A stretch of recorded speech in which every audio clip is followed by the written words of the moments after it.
नमस्कार साथियों। 31 जुलाई को जो हमारा अभिनंदन समारोह है, जो 70वीं बीपीएससी में अधिकारी चयनित हुए, चयनित अधिकारी हैं, उन्हीं के लिए किया जा रहा है। तो जितने भी स्टूडेंट हैं 31 जुलाई को, है ना, पटना आइए। और पटना का जो वेन्यू है दिनकर गोलंबर के पास है, महाराणा प्रताप भवन। ठीक है। टाइमिंग जो रहेगी 1 बजे से लेकर 3 बजे तक रहेगी। और सिर्फ ये अभिनंदन समारोह नहीं है, इंटरेक्शन सेशन भी होगा, बहुत कुछ सीखने को मिलेगा। तो जो भी ये सब परिवार फैमिली के हिस्सा है वो जरूर से जरूर आइए, और जो अधिकारी अभी चयनित हुए हैं उनका उत्साह वर्धन कीजिए। ठीक है। कहाँ आना है? तो दिनकर गोलंबर महाराणा प्रताप भवन के पास आना है, और टाइमिंग जो रहेगी वह 1 PM रहेगी, 1 PM रहेगी। ठीक है, धन्यवाद। तो जब आप देखोगे कि जो 72nd बीपीएससी है, जैसा मैंने प्रीवियस वीडियो में भी आप लोगों को बताया था कि जो हम एक टेंटेटिव मंथ लेके चल रहे हैं, जो मैंने प्रीवियस जो बीपीएससी कैलेंडर जिस तरीके से फ्रेम हुआ है उसको लेके चल रहे हैं। तो मैंने आपको बताया था कि इट माइट बी पॉसिबल कि it will be taken in September, coming September. अब इस सितंबर में भी it is very likely to be taken in like first week में भी हो सकता है, सेकंड वीक में भी हो सकता है, लास्ट ऑफ द मंथ में भी हो सकता है। We never know. बट जितना मुझे पता चल रहा है, जितना अनुमान लगाया जा सकता है, आप इसको रखिए कि मिड ऑफ द सितंबर से लास्ट ऑफ द सितंबर में हो सकता है। तो उस हिसाब से we have extension of like 1.5 month, 1 से 1.5 महीने का हमें एक्सटेंशन मिला है। तो उस एक्सटेंशन जो आपको मिला है उसको आप किस तरीके से यूटिलाइज कर सकते हैं, and how you can use this extra time not only to prepare for the prelims, because अभी तक तो आप प्रीलिम्स में अच्छी पकड़ आपने बना ली है, because you are going for the 26 July कि आपका वो D-Day है, उस दिन आपको अपना अटेम्प्ट देना है, प्रीलिम्स देना है। But it has been extended. तो क्यों ना हम जो ये महीने जो हमको मिले हैं उसमें हम ओवरऑल एक 72nd बीपीएससी को लेकर चलेंगे, ना ओनली फॉर द मतलब प्रीलिम्स के लिए सिर्फ नहीं करेंगे। एंड ऐसा मैं क्यों बोल रही हूँ, because we are going to discuss these सब पॉइंट्स इन दिस वीडियो। पहला है कि 70th बीपीएससी टॉपर का मार्कशीट एनालिसिस। आपको पता ही होगा कि जो भी 17वीं बीपीएससी में जो क्वालिफाई किए हैं एंड जिन्होंने भी मेंस दिया है उनके मार्कशीट रिलीज़ हो गए। तो इस जो भी हमें मार्कशीट हमें मिले हैं, जितने भी बच्चे सेलेक्ट हुए थे जीएसएफ से, बहुत लोगों ने हमें मार्कशीट सेंड किया है। तो उसमें हमें देखने को ये चीज़ मिली है कि एक मैंने एनालिसिस उसमें ड्रॉ किया कि जिसके मेंस में मार्क्स अच्छे हैं उनका सिलेक्शन हुआ है। Why I am saying so? Because interview में बहुत ज़्यादा वेरिएशन है मार्क्स का, बहुत ज़्यादा, लाइक 20 से 25 मार्क्स का डिफरेंस हो जा रहा है इंटरव्यू में। तो जिनका मेंस में बहुत अच्छा मार्क्स आया हुआ है उनका इंटरव्यू में कम भी है, 62 है, 65 है एंड 70 है, तब भी उनका फाइनल सिलेक्शन हुआ है। तो यहाँ पे इट गिव्स द इम्पोर्टेंस कि why mains can not be avoided. ठीक है, मैं आपको कुछ एग्जांपल देती हूँ। एंड मान लीजिए मैंने एक मार्कशीट देखा, उसमें उनकी रैंक है 400+ रैंक। ठीक है, उनके जो मेंस में मार्क्स हैं वो हैं 482 एंड जो इंटरव्यू मार्क्स है वो उनका 70 है। ठीक है, देन उसके बाद एक और मैंने रिजल्ट देखी, उनके मेंस में मार्क्स जो हैं वो 486 है एंड जो इंटरव्यू में मार्क्स है वो 75 है। उनका रैंक 200 के अराउंड है। आप रैंक 1 ले लीजिए, रैंक 1 का मैंने मार्कशीट देखा, उनका मेंस में मार्क्स 525 है एंड इंटरव्यू में मार्क्स सिर्फ 68 है, still she is rank 1। How it can be possible? Because of the mains marks. Mains उनका बहुत अच्छा था तभी उनको 525 मार्क्स मिले। एंड अगर उनका अच्छा नहीं रहता और 68 मार्क्स इंटरव्यू में उन्होंने लाया है, तो आप सोचिए कितना पीछे हो जाती वो, और या तो सिलेक्शन ही नहीं होता। ठीक है, तो यहाँ पे जो इंटरव्यू है ना वो बहुत ज़्यादा वैरी कर रहा है, बहुत ज़्यादा। And it is not on the personality of the student कि इन्होंने बहुत ही ज़्यादा ख़राब इंटरव्यू इनका गया होगा। It is not like that. Mains का नॉलेज अच्छा है उनके पास, तभी वो लिख पा रही हैं, तभी वो 525 मार्क्स ले आ रही हैं। लेकिन बोर्ड्स जो होते हैं, अलग अलग बोर्ड्स होते हैं, अलग अलग बोर्ड के अलग अलग चेयरपर्सन होते हैं, एंड वो किस हिसाब से देखते हैं कि जो हाईएस्ट मार्क्स उनके बोर्ड में जाना चाहिए, जो मीडियोकर मार्क उनके बोर्ड में जाना चाहिए एंड जो लो मार्क्स उनके बोर्ड में जाना चाहिए, वो अपना अलग अलग सेट करके रखते हैं। बहुत सारे ऐसे बोर्ड हैं जो अपना हाईएस्ट मार्क 75 to 80 ही दे रहे हैं, एंड कुछ ऐसे बोर्ड हैं जो अपना हाईएस्ट मार्क 90 to 95 दे रहे हैं। सो this is now become like purely luck based हो गया है ये, कि किस बोर्ड में आपका पड़ेगा, एंड उस बोर्ड का वो हाईएस्ट मार्किंग क्या दे रहे हैं, मीडियम मार्किंग क्या दे रहे हैं, और लो मार्किंग क्या दे रहे हैं। तो this is something which is not in our hand. But इसके अलावा जो हमारे पास सेकेंड स्टेज है मेंस का, वो हमारे हाथ में, वो हमारे हाथ में है। तो ये जो सेकेंड स्टेज है मेंस को, इसको हम लोग अवॉइड नहीं कर सकते, इसको हम लोग इग्नोर नहीं कर सकते। और जो हमें ये जो एक्स्ट्रा टाइम मिला है, जो एक्सटेंशन मिला है पोस्टपोनमेंट की वजह से, उसको हम लोग वेस्ट नहीं कर सकते। ठीक है, तो हमें इसको यूटिलाइज़ करना है, इस एक्स्ट्रा टाइम को यूटिलाइज़ करना है, सो डैट हम मेंस अपना बहुत अच्छा प्रिपेयर कर लें।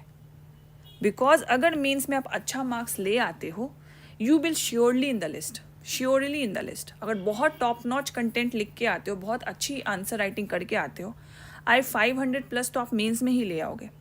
Even you like scored like 65 or 68 or 70 marks in interview, still you will be in the topper list. हमें ये लेके चलना पड़ेगा, बिकॉज आप यहाँ पे देख रहे हो जो 17वीं में हाल हुआ है, 20 मार्क्स के डिफरेंस पे, 10 मार्क्स के डिफरेंस पे 100 150 रैंक आपका ये हो जा रहा है, वेरिएशन हो जा रहा है। तो अगर आप सेलेक्ट भी हो जाओगे और रैंक आपके पीछे हो जाएगी, तो आपको वो पोस्ट अच्छा नहीं मिलेगा। तो सबसे पहले एज ए स्टूडेंट, सबसे पहले तो आप चाहते हो कि आपका फाइनल लिस्ट में नाम आ जाए, देन फिर उसके बाद आपको रियलाइजेशन होता है कि काश मेरा रैंक अच्छा आ जाता, तो मुझे मेरा जो मनपसंद पोस्ट मैंने जो टॉप 3 में डाला था, टॉप 5 में डाला था, वो मुझे मिल जाता। तो उसके लिए you have to have command on the mains. ये मेंस पे कमांड होना बहुत ज़रूरी है, because you have seen the variation of interview marks. Interview stage में बहुत ज़्यादा वेरिएशन है, बहुत ज़्यादा, and it depends upon the board.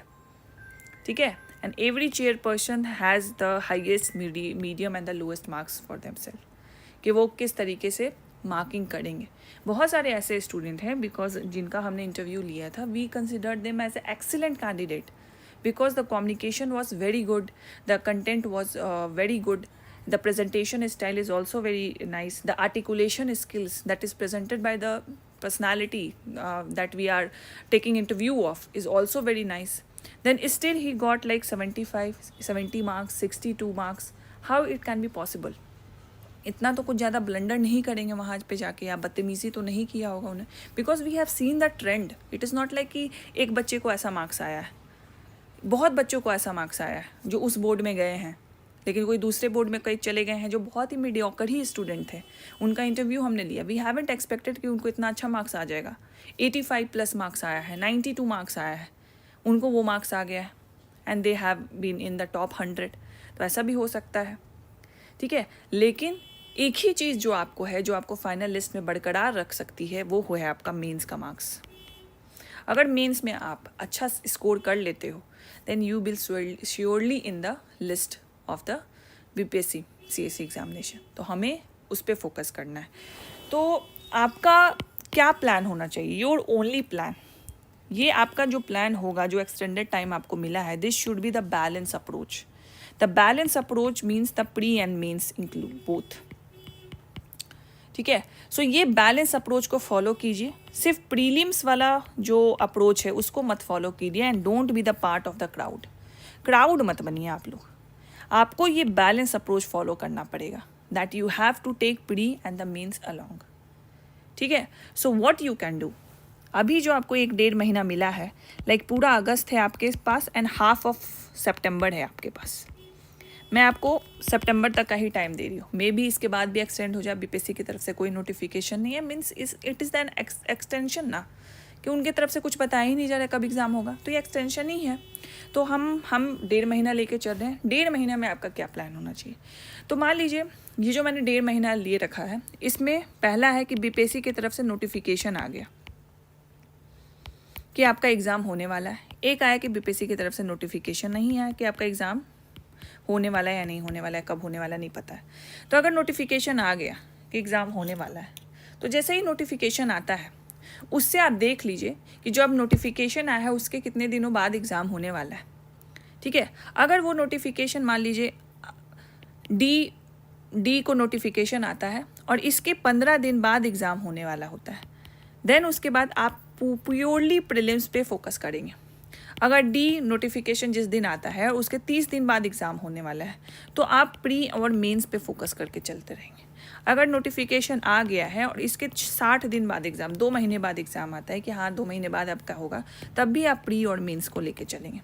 तो आपको क्या दिमाग में रखना है कि जिस दिन नोटिफिकेशन आता है उसके 15 दिन पहले I will stop the mains and full fledgedly I will go with the prelims. ठीक है। अब ये आप 20 दिन भी कर सकते हो, नो इशू। ठीक है। हाँ, मैं मेंस को स्टॉप कर दूंगी और मैं प्रीलिम्स पे फोकस करूंगी। ठीक है। अगर इन 1.5 महीनों में कोई भी नोटिफिकेशन नहीं आता है then you have to do pre plus mains, दोनों को लेके चलना है हमें।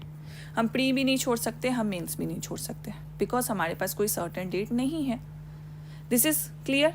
नोटिफिकेशन आए तब क्या करना है, नोटिफिकेशन नहीं आए तब क्या करना है। In all the cases, you have to do pre and means. In the case where the notification has released and it has been said that after 15 days your prelims exam will be taken, then you have to full-fledgedly move to the prelims preparation. Clear है? All right. चलिए, तो pre and means आपको साथ में लेके चलना है। So this is the plan that you have to follow from tomorrow itself. आज से ही करना तो आज से ही कर दो। तो प्री एंड मेंस को आपको साथ में लेके चलना है। तो what should be the plan be like? For example, if you are where the Nirnayak batch student, जो हमारे निर्णायक बैच स्टूडेंट थे, 72nd बीपीएससी मेंटरशिप जो हमारे स्टूडेंट थे, अगर आप उसके बच्चे हो, then what you have to do, जो भी टारगेट्स हमने टारगेट 1 से लेके टारगेट 30 तक कराया था, आप इसको रिवाइज करो। पर डे एक टारगेट लो, उसको रिवाइज करो and allot 50% of time in the prelims and allot 50% of time in the mains examination. ठीक है। जो निर्णायक बैच के स्टूडेंट नहीं रहे हैं, जिन्होंने खुद से ही अपने प्रीलिम्स की है, यस, ये निर्णायक प्लस संकल्प बैच खुद से ही अपने प्रीलिम्स किया, अपना पढ़ रहे हैं, यूट्यूब पे हमें फॉलो करते हैं, तो what you have to do, you have to revise और रीड जो भी आपकी पेंडिंग सिलेबस है प्रीलिम्स की, उसको 50% अलॉट करो टाइम एंड 50% आप अलॉट कर दो मेंस को। अगर ये पेंडिंग आपका ज़्यादा है, इंक्रीज टू 60% ऑफ टाइम और 70% of time, but at least 30% of your time mains पे आप दोगे। 30% ऑफ आप टाइम आप मेंस पे दोगे। तो आपका इधर का टाइम जो 1.5 महीना है आपके पास, उसको आपको कैसे यूटिलाइज करना है। मान लो आप 8 घंटे पढ़ते हो, 5 घंटे give it to the prelims and 3 घंटे you have to give it to the mains. ये आपका अप्रोच होना चाहिए। एंड प्रीलिम्स का तो अभी तक बहुत अच्छे तरीके से आपने पढ़ाई कर ली होगी। जिन लोगों ने नहीं किया है प्रीलिम्स के लिए पढ़ाई, तब भी आप यही अप्रोच के साथ कीजिए, because we don't have the timeline कि हमें कब एग्ज़ाम बीपीएससी लेगा। तब तक हम लोग इसी बैलेंस अप्रोच के साथ चलेंगे। जिन लोगों ने प्रीलिम्स पढ़ भी लिया है, बहुत अच्छी पकड़ है, फिर भी आई वुड से कि आप इसको 5-3 की जगह 4-4 कर लो। एटलीस्ट 50% वेटेज अभी भी प्रीलिम्स पे दो आप, ठीक है, एंड उसको आप 4 घंटे मेंस पे दे दो, but you have to carry the prelims also and the mains also. ठीक है, ये आपको करके ही चलना है, सो डैट एक हम बैलेंस अप्रोच लेके चलेंगे, ताकि हमारा प्रीलिम्स पे जो अभी तक हमने कमांड एक्वायर किया है वो लूज ना हो जाए, वो फीका ना पड़ जाए और फिर बाद में हमें प्रॉब्लम ना हो। एंड एज वेल एज हम मेंस को भी इग्नोर नहीं करेंगे, और मेंस भी प्रीलिम्स तक जब तक एग्ज़ाम नहीं होता तब तक मेरा मेंस आंसर राइटिंग भी बहुत ज़्यादा स्ट्रांग हो जाएगा। ठीक है, अब आपको क्या करना चाहिए। प्रीलिम्स का तो आपको पता है कि आपको क्या करना है, या तो रिवाइज करोगे या तो नया कंटेंट आपने जो पेंडिंग सिलेबस जो है आपका उसको कंप्लीट करोगे। ये 2 काम है, या तो रिवाइज करोगे या पेंडिंग सिलेबस जो है वो कंप्लीट करोगे। अगर कोई प्लान नहीं है, आई वुड से कि ज्वाइन कर लीजिए निर्णायक बैच। इस पे सारे टारगेट्स अपलोडेड हैं, आपका क्विज़ भी है, डेली बेसिस पे क्विज़ है, आप इसको ज्वाइन कर लीजिए। आपको क्लैरिटी रहेगी कि आज क्या करना है, आज पढ़ना है, फिर आज कौन सा टेस्ट लगाना है। सारा टेस्ट ओपन है, सारे निर्णायक बैच में सारे पीडीएफ्स अपलोडेड हैं, सारा टारगेट अभी भी उसमें है, तो आप उसको भी फॉलो कर सकते हैं। ठीक है, एंड जिन लोगों ने खुद ही किया है, प्रीलिम्स अच्छी पकड़ है, तो यू नो कि आपको क्या रिवीजन की ज़रूरत है, आपको कौन सा नया कंटेंट पढ़ना है, कौन सा सिलेबस को कंप्लीट करना है। अब आते हैं मेंस में। मेंस में 90% 95% बच्चे ऐसे हैं जिन्होंने मेंस अभी तक नहीं देखा है. तो what you have to do, you have to go through the mains PYQ plus syllabus. पहले जाओ इस पे, पहले थोड़ा सा अपने आप को क्या होना चाहिए, लाइक मुझे पढ़ना क्या है एक्चुअली. ठीक है, PYQ देखेंगे, सिलेबस देखेंगे, टॉपिक देखेंगे. ये तो पहले हम लोग देख लें कि मुझे इसमें पढ़ना क्या है and what should be the syllabus of it, and जो PYQ है किस तरीके से क्वेश्चन पूछती है उस सिलेबस से. सबसे पहले take a hang of it. Then उसके बाद what you have to do, you have to segregate every subject. जो भी सब्जेक्ट है, इससे आपको ना अपने इंटरेस्ट भी पता चलेगा कि मुझे GS1 में क्या करना है, GS2 में क्या करना है एंड SA में क्या करना है. वो आइडिया भी पता चलेगा. उसके बाद आपको इसमें से इंटरेस्ट भी निकाल लोगे आप कि कौन सा सब्जेक्ट आपको अच्छा लग रहा है. ठीक है, कौन सा सब्जेक्ट आपको आप स्टार्ट कर सकते हो सो दैट आप बोर ना हो, डीमोटिवेट ना हो, वो भी आपको पता चलेगा. तो ये एक्सरसाइज करो, ये एक्सरसाइज करना बहुत ज़रूरी है. एंड डेली बेसिस पे एक टॉपिक कंप्लीट करो. ये एक टॉपिक हो सकता है एक दिन में कंप्लीट ना हो, आपको 2 दिन लगे, 2 दिन में करो. एंड साथ साथ इसका जो PYQ है उसको भी, उसकी आंसर राइटिंग कर लो. ठीक है, ये आपको डेली बेसिस पे करना है till the notification is released. जैसे ही नोटिफिकेशन रिलीज हो जाएगा, मैंने जो टाइमलाइन आपको डिस्कस किया उस अकॉर्डिंग आपको बैलेंस अप्रोच लेके चलना है, या तो फिर फुल फ्लेजली प्रीलिम्स में जाना है. ठीक है, ये आपको एक्सरसाइज करना है. टॉपिक एक कंप्लीट करो, PYQ उठाओ, उस PYQ पे आंसर राइटिंग करो. कि so till the notification is released आपको ये चीज़ करना है. एक टॉपिक पढ़ो, चाहे वो एक टॉपिक आप एक दिन में करो, 2 दिन में करो, but you have to do the PYQ. और उससे रिलेटेड आप उस PYQ को सॉल्व करो, आंसर राइटिंग करो. And this answer writing is not like कि आप फर्स्ट डे से ही स्टार्ट कर लोगे तो आप अच्छा लिख पाओगे. पहले आप देख के लिखो, समरी बनाओ, फ्लो चार्ट बनाओ, रिवीजन नोट्स बनाओ, 1 पेजर नोट्स बनाओ, एंड धीरे धीरे you get the flow of answer writing. ये आपको करना है. So to help you in that, ये आंसर राइटिंग में आपको हेल्प करने के लिए we are launching Lekhni. The Lekhni is the daily answer writing programme for you. ठीक है, हम ये 28 तारीख से आप लोगों के लिए स्टार्ट कर रहे हैं और this is specifically for the 72nd BPSC. हम लोग आपका सिलेबस तो कवर करेंगे ही, I will show you the topic list, plus इसके साथ you don't have to look at the sources. आपको इसके बारे में टेंशन नहीं लेना है कि अरे ये मुझे ये बुक पढ़ना है, मुझे वो बुक पढ़ना है. We will give you the notes, उस टॉपिक का नोट्स हम आपको देंगे एंड उससे रिलेटेड आपको डेली बेसिस पे 2 क्वेश्चंस हम लोग करवाएंगे. डेली बेसिस पे आपको क्वेश्चन देंगे, आपको उसका आंसर लिखना है. देन आप आंसर लिख के हमें सबमिट करोगे. विथिन 24 आवर आपको इवैल्यूएशन और डिटेल फीडबैक मिलेगा. एंड डिटेल फीडबैक मिलने के बाद आपको फिर मॉडल आंसर भी हम लोग देंगे. एंड आपको थोड़ा सा एक्सरसाइज करना है कि आपको जब ये सारे आपको डिटेल फीडबैक मिल जाएंगे, आपकी इवैल्यूएटेड कॉपी आपको मिल जाएगी, उसको मॉडल आंसर के साथ मिला के आपको एनालिसिस करना है कि आपको कहाँ इम्प्रूवमेंट करना है, कहाँ पे गलतियाँ हो रही है, कैसे इम्प्रूव आप कर सकते हो आंसर राइटिंग को. तो this is like the one stop solution for you if you really want to effectively complete the mains preparation. क्योंकि दिस इज़ नॉट समथिंग कि हम बस आपको कंटेंट दे रहे हैं, सप्लाई ऑफ कंटेंट होते जा रही है, बट आपकी तरफ से ना आप आंसर राइटिंग कर रहे हो, बस कंटेंट ले रहे हो, उसको रीड कर रहे हो या नहीं भी कर रहे हो और फोल्डर में उसको डालते जा रहे हो, ऑर्गेनाइज करते जा रहे हो. This should not be like that. तो हम इसमें आपको क्या कर रहे हैं, we are taking like a daily basis पे एक हैंड टू हैंड जो गाइडेंस होता है हम वो आपको प्रोवाइड करा रहे हैं कि आपको टॉपिक दिया जाएगा, टॉपिक का नोट्स मिल जाएगा, आपको नोट्स पढ़िए, समझिए, देन आपको नेक्स्ट डे आपका उसका क्वेश्चन मिलेगा. 2 क्वेश्चन पर डे हम लोग करवाएंगे. देन आपको हम टाइम देंगे, पूरे दिन ही आपके पास टाइम रहेगा, आप कभी भी उसको लिख सकते हो अपने कन्वीनियंस के अकॉर्डिंग. एंड देन उसके बाद आपको सबमिट करना है. सबमिट करने के बाद विथिन 24 आवर आपको इवैल्यूएटेड कॉपी मिलेगी. आफ्टर इवैल्यूएशन कॉपी आपको मॉडल आंसर मिलेगा. मॉडल आंसर से प्लीज़ उसको एनालिसिस कीजिए और देखिए आप कहाँ पे इम्प्रूवमेंट कर सकते हैं. फिर ये जो हम लोग लेके चलेंगे ये बिल्कुल फेज़ वाइज लेके चलेंगे, सब्जेक्ट वाइज लेके चलेंगे। सबसे पहले हम लोग स्टार्ट करेंगे हिस्ट्री से, देन उसके बाद हम लोग पॉलिटी कवर करेंगे, फिर जियो एंड इको कवर करेंगे, फिर उसके बाद हम लोग करेंट अफेयर्स देखेंगे, फिर उसके बाद हम लोग ऐसे भी इसमें इंक्लूडेड है, हम लोग ऐसे भी आपको करवाएंगे इसमें।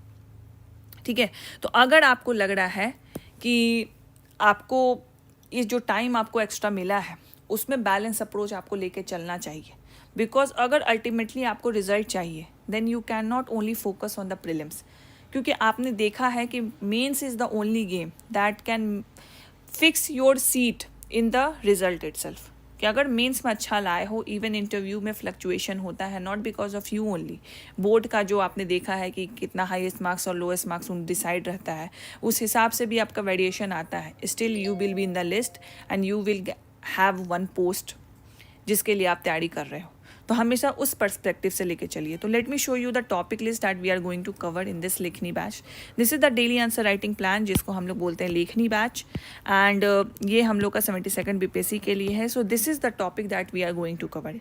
पर day 2 topics will be provided to you, and तो 2 ही टॉपिक पे we are going to take the question. Some day एक टॉपिक आपको दिया जाएगा because the topic is lengthy and it can not be covered in 1 और 2 day. तो हम लोग बस एक ही टॉपिक आपको देंगे so that it will be covered by you. Then उसके बाद उससे 2 क्वेश्चन हम लोग आपको लिखवाएंगे। सो जैसा टॉपिक रहेगा उस हिसाब से we are going to give you the target, and target basis पे, डेली बेसिस पे आपको क्वेश्चन लिखने देंगे। क्वेश्चन का आपको नोट्स भी देंगे, नोट्स पढ़ना है। देन उसके बाद उस क्वेश्चन को अटेम्प्ट करना है। अटेम्प्ट करने के बाद the evaluation will be done, model answer will be provided, and the self analysis need to be done by you so that you can improve in the next test, next question। ठीक है, चलिए तो सबसे पहले देखिए हम लोग history में ये सारे टॉपिक को कवर करेंगे।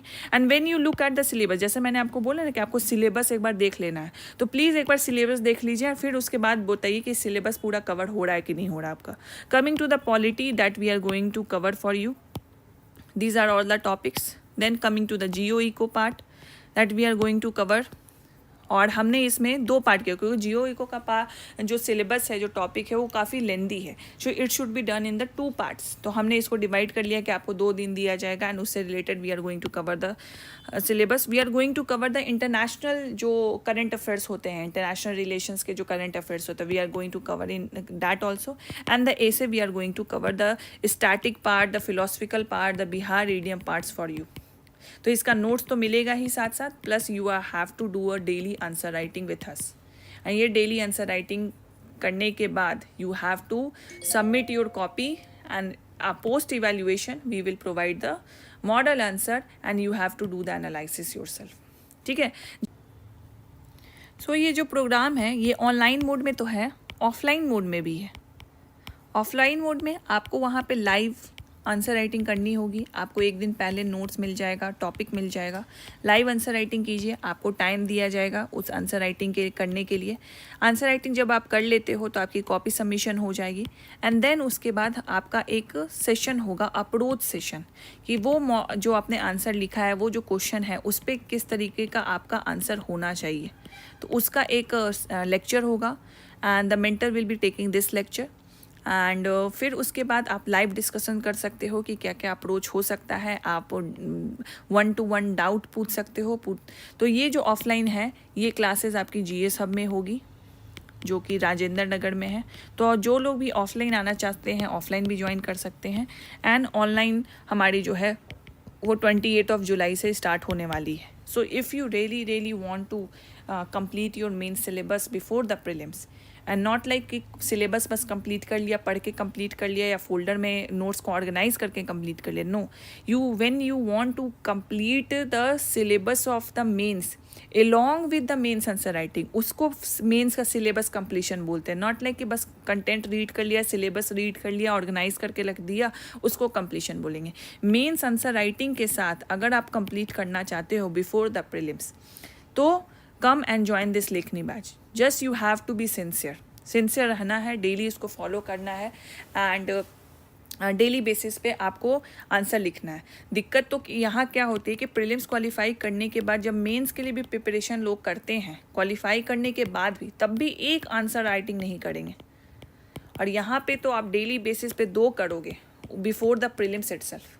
ठीक है। अब मान लो जैसा है मैंने बताया कि अगर नोटिफिकेशन जल्दी रिलीज़ हो जाती है तो आपको 15 दिन पहले हम लोग प्रीलिम्स से स्विच करा ही देंगे, तो हम लोग उस टाइमलाइन के लिए आपका ये जो लिखनी है उसको हॉल्ट कर देंगे एंड देन प्रीलिम्स के बाद फिर से स्टार्ट कर देंगे, इसको रिज्यूम कर देंगे। ठीक है। अगर नहीं आती है तब तो we will continue with this pace कि हम लोग को प्रीलिम्स और मेन साथ में लेके चलना है। प्रीलिम्स तो आप कर ही रहे हो, निर्णायक बैच के स्टूडेंट हो तो वही रिवाइज कर लीजिए, जो खुद से कर रहे हैं वो अपना प्रीलिम्स पढ़िए, बाकी मेंस में आप ये इसमें 2 क्वेश्चन डेली बेसिस पे लगाइए।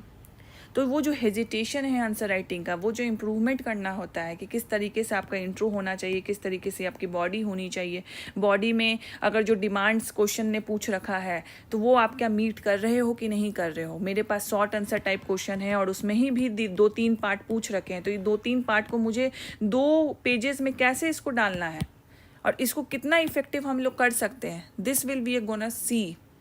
और ये बहुत ज़्यादा इफेक्टिव होगा if you daily practice and daily try to improve it. आपका गेम बहुत स्ट्रांग हो जाएगा मेंस में and this has the psychological effect on your prelims itself. जब मेंस आपका स्ट्रांग हो जाएगा, जो सेकंड स्टेज है वो बहुत स्ट्रांग हो जाएगा, it will boost you more कि इस बार तो किसी भी हालत में मुझे प्रीलिम्स कर ही लेना है बिकॉज मेरा मेंस बहुत स्ट्रांग है। तो मेरा जो फाइनल सिलेक्शन वो तो होना ही होना है इस बार। I will be an officer, group B officer, state government officer this time. तो this has the retrospective impact on your prelims also, and when you read any content from the mains perspective, it will gonna help you in the prelims in like in order to solve the conceptual question जो अगर prelims में पूछे जाते हैं, specifically from modern history part, polity part, economics part, and as well the current affairs part जो international relations वाले current affairs है, तो it will gonna help you in the prelims as well। तो think of 72nd BPSC CSC examination as a overall examination, ना कि सिर्फ prelims है अलग है, मेंस अलग है, इंटरव्यू अलग है, सब मिला हुआ है। Prelims is like a filter exam, mains is like the main tool in order to fight for the seat in the BPSC examination. तो मेंस पे अच्छा पकड़ होना is very very important if you want to get selected. तो mains को strong कीजिए, daily answer writing practice कीजिए। अगर आप खुद से करना चाहते हैं, अल्टीमेटली आप ज्वाइन करें ना करें, करना खुद से ही। खुद से भी करना चाहते हैं, अपने आप को बांध लीजिए कि डेली मुझे 1 आंसर राइटिंग तो करना ही है, ये तो मेरा फिक्स है। प्रीलिम्स मुझे पढ़ना और 1 आंसर राइटिंग करना है, फिर उसके बाद आपको जो करना करिए, ये आप फिक्स कर लीजिए। एंड जो लोग लिखनी करेंगे तो आपको तो डेली बेसिस पे 2 आंसर राइटिंग करना है। You have to write it, you have to provide us the copy to check and then उसके बाद you have to do the self analysis part and along with your prelims as well. Prelims को नहीं छोड़ना है, ठीक है। So this is the road map for the 72nd BPSC final selection, not for like कि आप 72nd BPSC prelims निकाल के बैठ जाओ और मेंस में अपना भगवान जी को याद करो कि किस तरीके से मैं मेंस क्वालिफाई कर लूँ 1 से 2 महीने में, विच इज़ नॉट पॉसिबल। और बहुत ज़्यादा कॉम्पिटिशन बढ़ गया है। आपने जब देखोगे ना 70th बीपीएससी टॉपर का मेंस मार्कशीट देखोगे तो यू विल फील कि कितना ज़्यादा मेंस इंपॉर्टेंट हो गया है, बहुत ज़्यादा मेंस इंपॉर्टेंट हो गया है। इंटरव्यू में बहुत वेरिएशंस हो रहे हैं, बोर्ड अलग अलग मार्क्स दे रहे हैं, तो वहाँ पे हम लोग mains we can not avoid it at all, हम लोग इसको अवॉइड नहीं कर सकते। So this is the road map for you.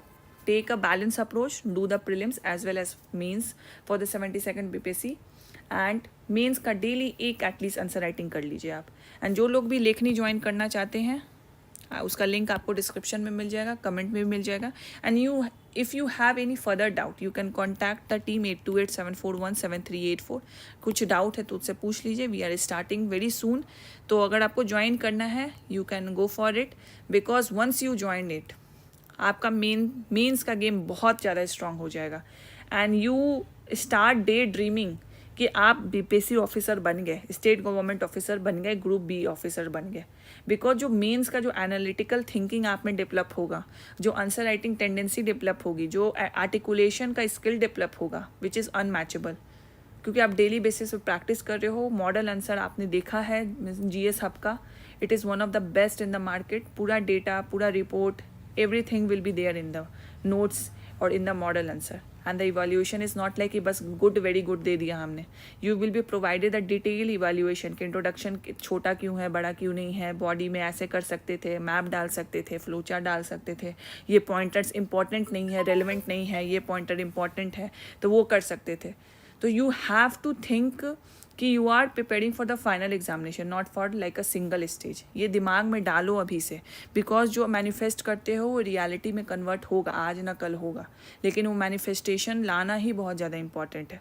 तो go for it if you want really want to qualify the 72nd BPSC। अगर चाहते हो कि खुद से करना है तो बस प्लान फॉलो कर लो कि डेली बेसिस पे एक आंसर राइटिंग कर लेना, ठीक है। तो इसका लिंक है डिस्क्रिप्शन में, if you really want to join और if you really want to crack this 72nd BPSC, go for it. नहीं तो जो प्लान है उसको फॉलो कीजिए, ठीक है। So this is all the thing that I want to say for the road map for the 72nd BPSC। इसको follow कीजिए and you will be in the much better place than today. And believe me, मैंने बहुत answer writing की है। मैंने 67 दिया है, 68 दिया है, 69 दिया है, तीनों में मेरा मीन्स निकला। 68 का फाइनल सिलेक्शन में, इवन 69 में भी आई will be in the top 50 अगर मैं इसका इंटरव्यू देती, बट मैंने इसका इंटरव्यू जानबूझ के नहीं दिया था, because I don't want to waste seat of other. अगर मुझे जो पोस्ट मिल गया है तो फिर मैं क्यों जाऊंगी दूसरे पोस्ट पे, एंड इसमें इसीलिए मैंने इंटरव्यू नहीं दिया, मैं किसी का और सीट क्यों खाऊं। तो दैट्स वाई जो मेंस है and mains is one of the best, like one of the easy stage I feel कि सबसे ईजी स्टेज मेंस का होता है। Once you get the gist of it, once you get the कि mains का answer writing करना कैसे analytical thinking कर सकते हैं, कैसे उसको मोल्ड करके एक अच्छा आंसर बना सकते हैं, जब वो आ जाएगा ना, nobody can stop you to crack the BPSC CAC examination, believe me, ठीक है। तो चलिए अच्छे से पढ़िए, and this is the road map. Don't ignore mains and take the prelims and the mains along with your journey, और इसको अभी से चालू कीजिए, फ्रॉम टुमारो इटसेल्फ। आज से करना है तो आज से ही कीजिए। Thank you so much for watching.